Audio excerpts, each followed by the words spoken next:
all right, let's jump right into it. Racket number 1. Opendoor faces existential crisis. I practiced the word and I knew I'd screw it up anyways. Existential crisis as iBuying fights for survival. The company recently reported a nearly $1 billion loss. We covered that, and now has now dramatically rearranged its executive lineup as the cash buying sector contends with a slowing market. Okay, so just in this past week, CEO Eric Wu, who is, he's the face of iBuying, let's say. Okay, he started this company in 2014 after selling a company that he previously built in the real estate space to Trulia. He sold that in 2013, started this in 2014. When he started, he wanted to have an algorithm that predicted prices better than anyone or anything in the industry. And he wanted to make the home selling process a whole heck of a lot easier. That was his mission in 2014, starting Opendoor. Obviously raised a whole bunch of money, had tons of competition, whether, Redfin or Zillow, who have both since faded out. Right. They're the lone company kind of standing. You got OfferPad, but OfferPad just was notified that they're probably going to get delisted because their stock's been trading under $1. Opendoor, by the way, had a peak in 2021 of $35 a share. They're now at $1.50. You can scoop them up for, so they may be getting a. But do you want to scoop them up for $1.50? No, I've never bought Opendoor stock. No, I've battled people in the comments. This is not a market maker. This is just a bigger version of what's always happened. People buying homes for cash from people that want a quick sale, and they tried to scale it, and now there's a debate on, is this ever going to work, right? Yeah. Well, I feel like we've been debating this. Remember, even when Brad, what he did, like the top... That 50% of deals would be iBuyers, yeah, I mean, and that's clearly the worst prediction ever. That was like 3 years ago. That was like 2019, yeah. All right, so Opendoor, co-founder and CEO, has now stepped down. He is going to become the president of the marketplace. Right. So he's staying in the company. Let's be clear here. He's not going anywhere. He's shifting over to marketplace. We're going to talk a lot about that. And if you're an agent, if you're a broker, if you're a team leader, this marketplace thing is something you need to know about. Ooh, it should be in a left, middle, right. Not necessarily because it's going to come and take your business or anything like that. But there's there is some creativity things to be learned. Yeah. Okay. All right. So he's going into that role. The CFO of Opendoor, who has a big finance background, obviously, going into CEO means that Opendoor is really focused on money. With their stock basically all the way at the bottom. The Opendoor president, Andrew Low-Akey, he resigned, so he's out. Mike Del Prete, who does great stories for Inman, we've talked about him a bunch in the past. And this is an Inman article, which we'll link below. Mike, when asked, what does this mean with Eric going into a new role and the president leaving the company? Yeah. He says it's like as if the vice president and president both of DC were to resign at the same time. Right.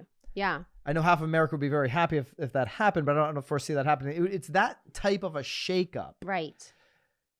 For Opendoor, in Mike Del Prete's words. All right. So this article goes into, they're fighting for this survival. It's a huge moment. Through Wu stepping down as CEO, though Wu stepping down as CEO has been the headline dominating the news, Opendoor's actual announcement is a bit more complex. Him not leaving the company and taking over this exclusives product. Opendoors, yeah. Inman did a great article middle of November that I think slipped under the radar. It slipped under my radar. Yeah. Here's what you need to know about Opendoor exclusives. We dove into this a little bit. We'll link up this as well. The iBuyer has launched a new marketplace. So this is just 2 weeks ago. Now Eric's stepping down, taking over. Yep. This new marketplace to connect home buyers and sellers. The move comes as the housing market continues to slow and as iBuyers face gathering headwinds. They could be next, like the company that's going out of business, like Zillow Offers did, right? In the hours leading up to Opendoor's early November earnings reports, the company made the announcement it was launching this new marketplace. It's going to connect these home buyers and sellers directly. Which is never a good idea. Everybody should go on Opendoor exclusives, opendoor.com/exclusives. This is exclusive prices for 14 days. Well, let's be clear, though. It's in only 2 cities in Texas. Dallas and Austin. Yes. They're the only 2 cities. Their goal is to expand this into other markets.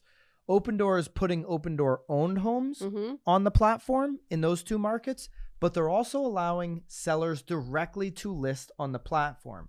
Think for sale by owner on what they would probably consider steroids. I would consider it steroids maybe in Austin and Dallas. Maybe. But you can get a FSBO on MLS. You can get a FSBO on Zillow. So these are exclusive prices for 14 days that are not on the MLS. Correct. So these homes will not go to the MLS for 14 days. Right. So it's kind of like a coming soon skirt around in my mind. Right. If you're doing a 2-week coming soon, this would be a way that the seller during those 2 weeks could potentially sell it before it actually hits the market. Here at the bottom of the website, if you're thinking, well, how are but they? But it's not MLS related, so maybe it even couldn't be part of the coming soon. Well, Opendoor is a brokerage, right? So how are they getting around this? I'll read the fine print at the bottom of the website. Opendoor owned exclusive, so their own properties. Are owned and advertised by Opendoor and its affiliated companies. For these homes, no listing, advertising, or marketing services are provided by, and no commissions are received by the Opendoor brokerages as part of the exclusives program. Now, here's the one where they've created a basically shell company, if you will, to handle these or maybe not a shell, but a real company on the side of Opendoor to handle these customer-owned exclusives. Right. Customer-owned exclusives are owned by third-party sellers, so the homeowner, right? And they're advertised by Opendoor Connect, so different company, a non-MLS member, licensed brokerage, and its affiliated companies. Opendoor Connect serves sellers only and does not represent buyers or provide buyer agency services. So that's how they're getting around the MLS. After the 14 days, Nicole, say the 14 days go by, you have your exclusive price on Opendoor exclusive.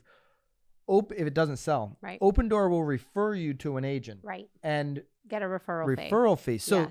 So interesting, because Zillow forever has tried to figure out how to create seller leads. Right. If this works, if this takes off for Opendoor, does Zillow go and copycat? Does Redfin go copy? Do these other players go copycat? Well, I mean, we're already copycatting it. Well, we're going to get into our copycat version, right? And this is how, listen, if you're an agent, a broker, a team leader, I think there's a copycat version for you. We'll get into that in just a second. Let's go down some of the other bullet points on the website. Website, by the way, Opendoor exclusive website. It's fantastic. Okay. It's a fantastic website. Very easy to understand. Yep. The one thing that you can't find here is the commissions. Yes. I was going to call Opendoor. Well, I was ready to put my house on the market to try to see what they were charging me, but I'm not in Dallas or in Austin. I was going to call Opendoor, and then I finally found it in the Inman article that it is 5%. We'll get into the finance here in just a second as well. All right, so appraisal match guarantee up to $50,000. Property doesn't appraise. There's some type of appraisal match guarantee. I didn't get into the fine print on that. I don't know exactly how it works. Opendoor is making a pretty big guarantee up to $50,000. Well, they got their 5%. But they also say that we know how to price homes better than anybody, even the local expert. So our price is one that they believe in is going to appraise. Okay, back out anytime, get your money back. Okay, so even in those 14 days, you make me an offer. You're a buyer. And you make me the offer as a seller. I don't have to accept it. You can only make an offer for the list price. So what about over the list price? Opendoor says there's no reason to make an offer over the list price, because if there's multiple offers that come in, they're going to give everybody a chance to increase. So this is called it says right here, So you get 10 offers all at, say, the 282, 750. Once they all come in, you then go back to all of them and then it goes back to everybody. And they come back with their highest and their best. Correct. Okay. Say goodbye to bidding wars. Okay. Well, that sounds like a bidding war. The price you see, well, potentially it could turn into one, but the price you see is the price you pay. That's the offer price that you would put in. So a seller knows going in, I'm putting out a price that I'm willing to accept, but this is they're marketing this as a no haggle situation. You're not allowed as the buyer to submit a lower offer. Right. There's no negotiating the offer, and there's no negotiating after inspections. Opendoor says that they will help you with repairs in an inspection. Well, they're probably getting that American Home Shield policy on there. But the seller is not liable. They're not even willing to negotiate through this. Okay. The seller's paying 5% to Opendoor.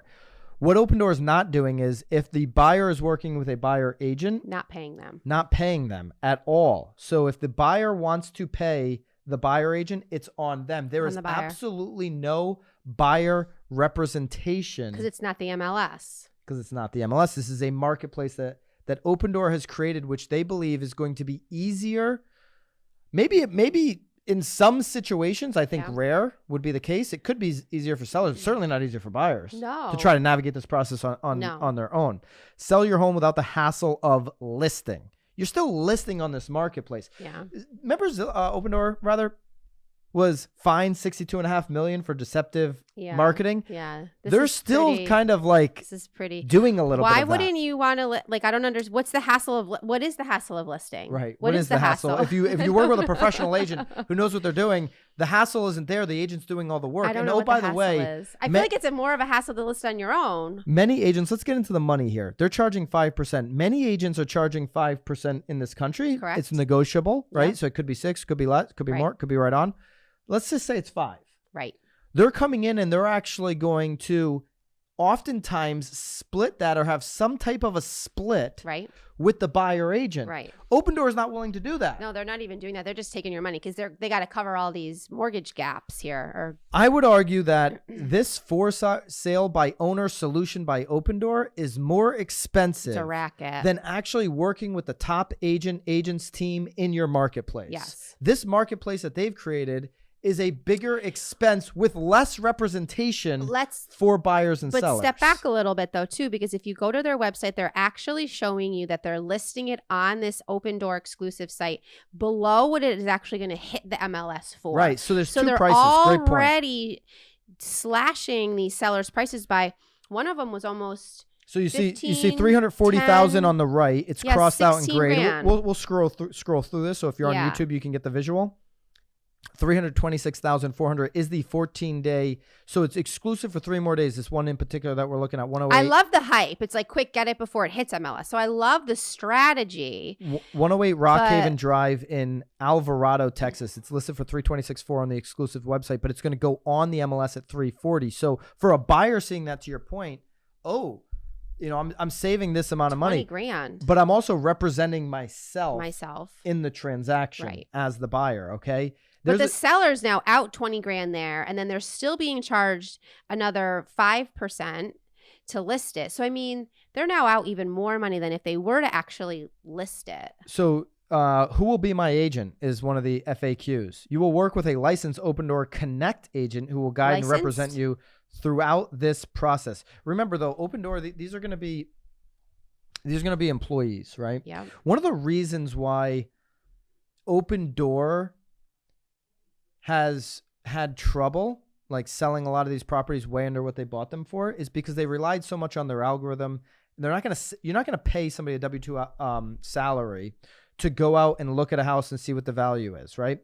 Now, it says very clearly in here. Well, that's probably why they're moving Woo over there. They got to get those numbers right. Your Connect agent is going to be over the phone. Right. These are specialists available to you between 8 and 8 over the phone. Mm-hmm. So these licensed people are just working with you just like they're basically a call center giving you some advice on how to get through the process. This is exhausting. Right? Yeah. The reason why Opendoor's, in my opinion, has struggled with their relying on their algorithm on pricing is because you're not going to send a W-2 employee out to go do this, just like you're not going to send a W-2 employee out to go actually work with people and help them understand the process. Mm-hmm. They're going to do it from a phone call. Mm-hmm. And the reason why agents haven't been disrupted is because they go out and they price these homes before they ever get a dime. Right. They go out and get in the house and get in with people before a closing ever happens. They only get paid if deals actually take place. And they're hugging them if it's a sad situation and petting the dog. And I mean, I think Opendoor having a coffee would debate how much value that's adding, but I understand what you're saying. Yeah. So that it goes through the whole FAQs. I think it's, again, the website, Opendoor exclusives, it's fantastic. Let's get into where you can benefit as an agent. Yeah. I think you go through this website. I think you go through the model in which that they've shown you. They've laid it all out on their website. Okay. Opendoor wants to scale this to other locations. Right. This is a feature that Opendoor is hoping will be profitable for them. They're not going to have to own as many homes. Right.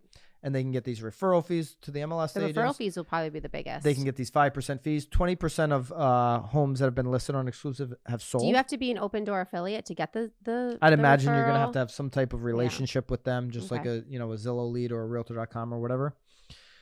But you could take this blueprint on their website. You could go create a secondary company in your marketplace. And you could create a marketplace within your state. Me and Nicole we were just kind of he was putting my back license of the on napkin the line. here. Yeah, putting my brokerage. He was making my own brokerage. Nicole's non-MLS brokerage license, related. and we're going to put it over here, non-MLS, 14-day exclusive for the state. And there's a fee. Maybe it's not 5% Opendoor. I don't think it could be 5%. I think you undercut Opendoor. You have to.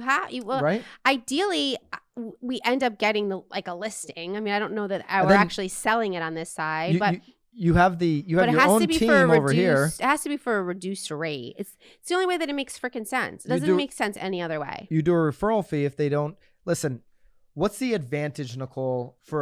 I see a clear advantage for Opendoor. For the people that decide to do this, you're charging them 5%, and you're not paying out a buyer agent. Dude, this is a moneymaker. This is very profitable. For Opendoor to do little work. They're not sending anybody out. To you, they're doing some listing photography, so they're going to send that out. You sell 5 and you make $100,000. There's a specialist over the phone. Very, very profitable for Opendoor to do this exclusive program. Tell me what the benefit is. We know there's no benefit for buyers because they now have to go pay out of their pocket, which I think having that option in the future is going to become more relevant. That's a whole nother can of worms. Right. What's the advantage for a seller? I've been questioning you on that for the last 15 minutes. You actually see a benefit for a seller at 5%? What is the benefit for a seller, whether it's Opendoor or somebody else going on to this 14-day exclusive marketplace, which doesn't have a lot of awareness? You got to pump a lot. The reason why Opendoor is not everywhere in every single market on this is because they own homes in these two communities. I don't see and they have any inventory benefit. they got to get rid of. It's very expensive for them to market to all these communities that we have built a new marketplace. The only benefit that I see is maybe some extra eyeballs getting on it before it actually hits the MLS. But I don't really see it like the actual sale happening in those 14 days being any type of benefit. I don't Unless see it's a great property that it. But to get buyers aware of this new marketplace takes time, takes a lot of marketing dollars. Okay, it's for 5%. So I agree with you, and I just recently was re-educated. I almost sold my property in Connecticut off market. Off market. Okay? You thought you were. Now I'm not an advocate of selling property. I want to hold them, but I couldn't Airbnb this. I'm not here all the time, so I bought a new property. Basically, rolled that money into the new property. Yeah. Nicole's renovating that. Which we'll share some of the renovations. You are on BAM? On BAM, yeah. Oh, no, I'm probably not on BAM. Uh-oh. Somewhere. We're going to just on follow the real word? Yeah. The podcast is going to be showing updates. Anyways, when I sold my place, I almost sold it off market. Right. And I was like, you know what? I want this hassle-free, in Opendoor's terms, I want this hassle-free, haggle-free sale. So I'm selling this property off market. Was it hassle-free? It wasn't hassle-free. The guy was completely trying to undercut the deal all over the place. A seller should never be representing themselves. If I was not savvy in the business, I would have never killed a deal. I ended up sending him a text and said, why don't you just have your attorney kill this deal? Well, I think you were much more rude. I was much more direct. Much ruder than that. And fired up. Oh. Let's kill the deal, bro, because you keep trying to nickel and dime me all over the place. I was going to sell the property at basically $700,000. It was actually a little bit less. It was like an explosion. It was like $698.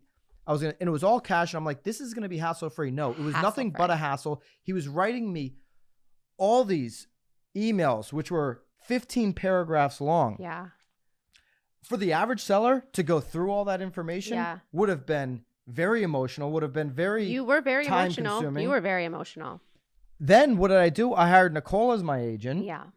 Listed the house on the open market for $750,000. Got multiple offers. Sold it for full asking price, and even with paying commissions, because we had another buyer agent come in. Yep. I still pocketed way more Yeah. money I think than it I was would a- have selling it direct Well, with and no there's- hassle. It was well, no that's hassle. just it. I mean, there were so many hiccups along the way, and the only reason you knew about them was because Carolina was asking. I'm like, we don't need to talk about what's happening. Like, we're fine. This line that Opendoor continues to use, this crutch, I just don't know that there's a better way to sell than conventional real estate agents. Opendoor, you're charging more money than the conventional process.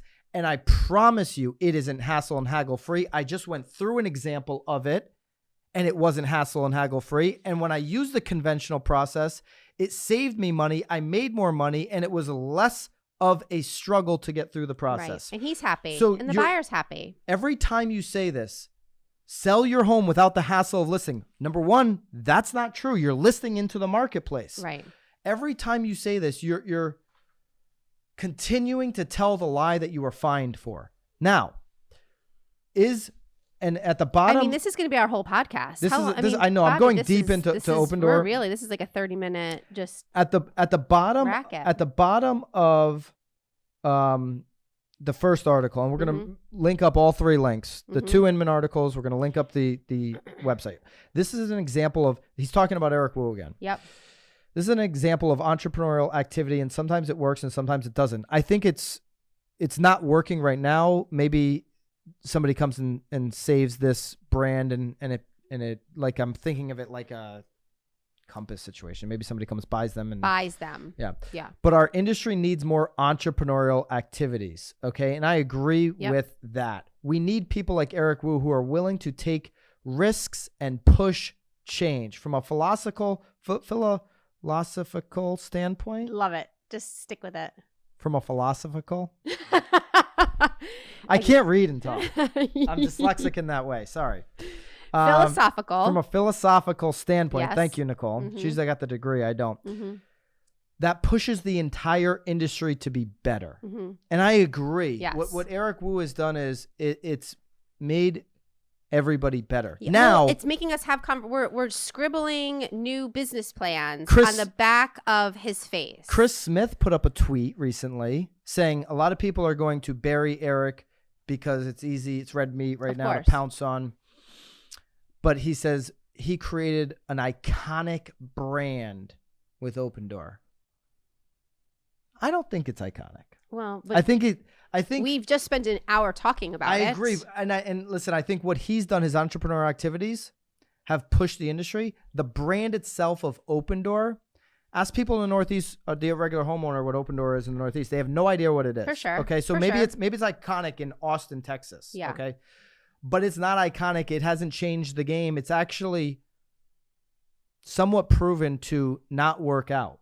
And this whole ease of transaction hasn't been proven. And his distaste, his attacks on agents have continued to hurt him financially with his business endeavors. But I do appreciate his entrepreneurial activities in the industry. Listen, he had a big windfall when he sold out to Trulia. Got a lot of people to invest a lot of money in this, and a lot of those people are probably writing that off as an L in their hedge funds and in their investment funds. Hey guys, appreciate you checking out this episode of The Real Word. If you want the full episode, go over to the Broke Agent YouTube. That's where we're hosting the full podcast. If you want to continue to see the segments broken out and the short clips, stay right here on The Real Word YouTube.